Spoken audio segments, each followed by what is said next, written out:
Liber al Veliges. Introduction. Part 1. The Book. This book was dictated in Cairo between noon and 1 p.m. on 3 successive days, April 8th, 9th, and 10th, in the year 1904. The author called himself Awas and claimed to be the minister of Horpar Krat, that is, a messenger from the forces ruling this earth at present, as will be explained later on. How could he prove that he was in fact a being of a kind superior to any of the human race and so entitled to speak with authority? Evidently, he must show knowledge and power such as no man has ever been known to possess. He showed his knowledge chiefly by the use of cipher or cryptogram in certain passages to set forth recondite facts, including some events which had yet to take place, such that no human being could possibly be aware of them. Thus, the proof of his claim exists in the manuscript itself. It is independent of any human witness. The study of these passages necessarily demands supreme human scholarship to interpret. It needs years of intense application.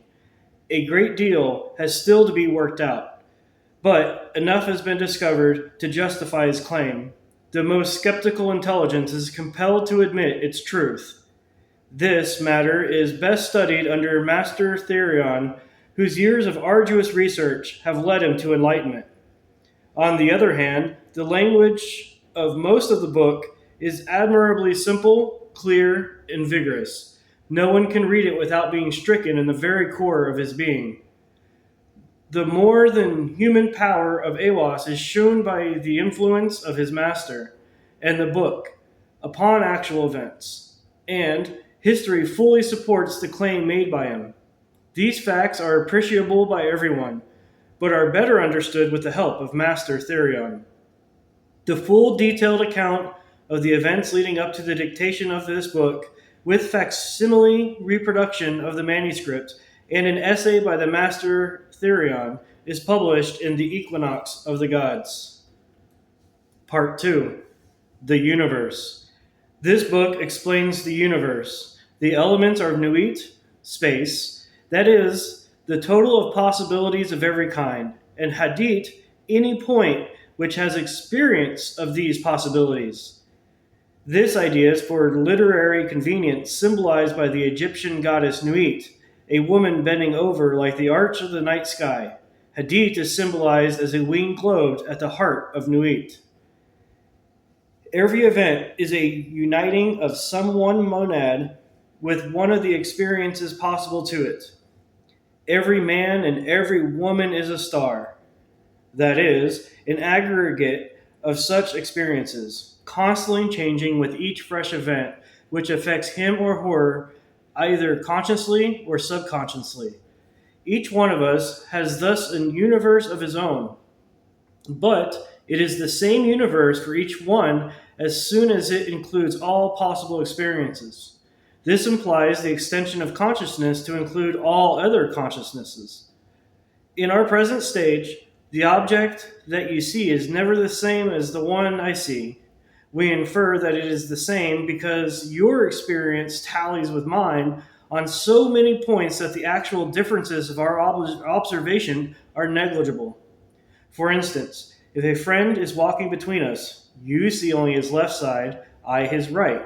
But we agree that it is the same man, although we may differ not only as to what we may see of his body, but as to what we know of his qualities. This conviction of identity grows stronger as we see him more often and get to know him better. Yet all the time, neither of us can know anything of him at all beyond the total impression made upon our respective minds. The above is an extremely crude attempt to explain a system which reconciles all existing schools of philosophy. Part 3. The Law of Dilemma. This book lays down a simple code of conduct.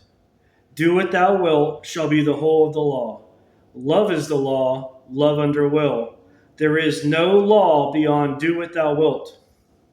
This means that each of us stars is to move on our true orbit, as marked out by the nature of our position, the law of our growth, the impulse of our past experiences. All events are equally lawful, and every one necessary. In the long run, for all of us, in theory, but in practice, only one act is lawful for each one of us at any given moment. Therefore, duty consists in determining to experience the right event from one moment of consciousness to the other. Each action or motion is an act of love, the uniting with one or another part of Nuit. Each such act must be under will, chosen so as to fulfill and not to thwart the true nature of the being concerned. The technical methods of achieving this are to be studied in magic or acquired by personal instruction from the Master Therion and his appointed assistants. Part 4. The New Eon.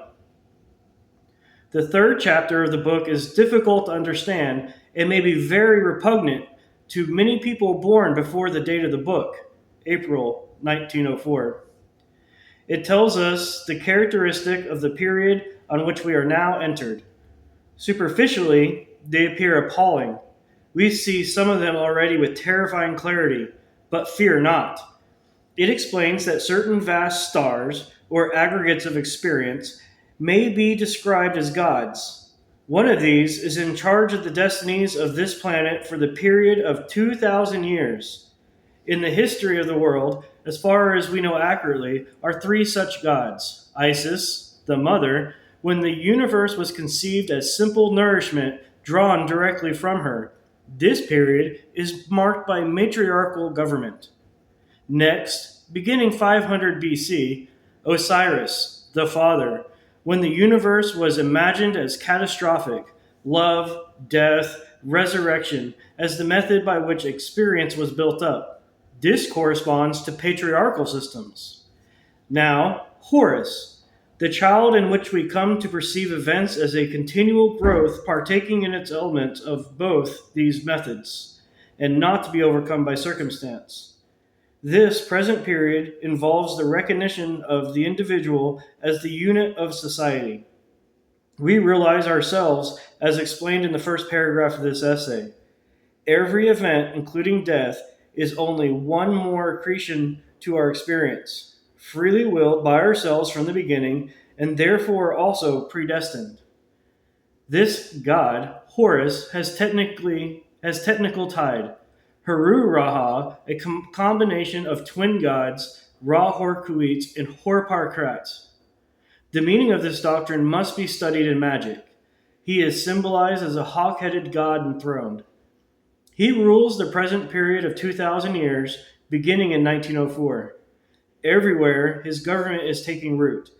Observe for yourselves the decay of the sense of sin, the growth of innocence and irresponsibility, the strange modifications of the reproductive instinct with a tendency to become bisexual or epicene, the childlike confidence in progress combined with nightmare fear of catastrophe, again, against which we are yet half unwilling to take precautions. Consider the outcrop of dictatorships, only possible when moral growth is in its earliest stages, and the prevalence of infantile cults like communism, fascism, pacifism, health crazes, occultism in nearly all its forms, religions sentimentalized to the point of practical extinction.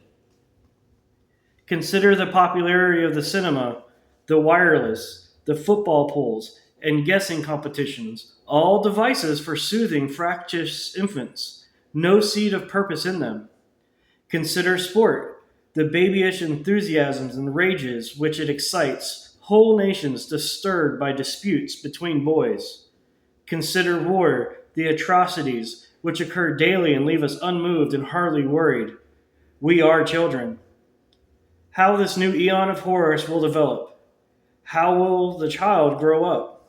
These are for us to determine, growing up ourselves in the way of the law of Thelema under the enlightened guidance of the Master Therion. Part 5. The next step. Democracy daughters. Ferocious fascism, cackling communism, equally frauds, cavort crazily all over the globe. They are hemming us in. They are abortive births of the child, the new eon of Horus. Liberty stirs once more in the womb of time. Evolution makes its changes by anti-socialistic ways. The abnormal man, who foresees the trend of the times and adapts circumstance intelligently, is laughed at, persecuted, often destroyed by the herd. But he and his heirs, when the crisis comes, are survivors. Above us today hangs a dangerous, never yet paralleled in history. We suppress the individual in more and more ways. We think in terms of the herd. War no longer kills soldiers, it kills all indiscriminately.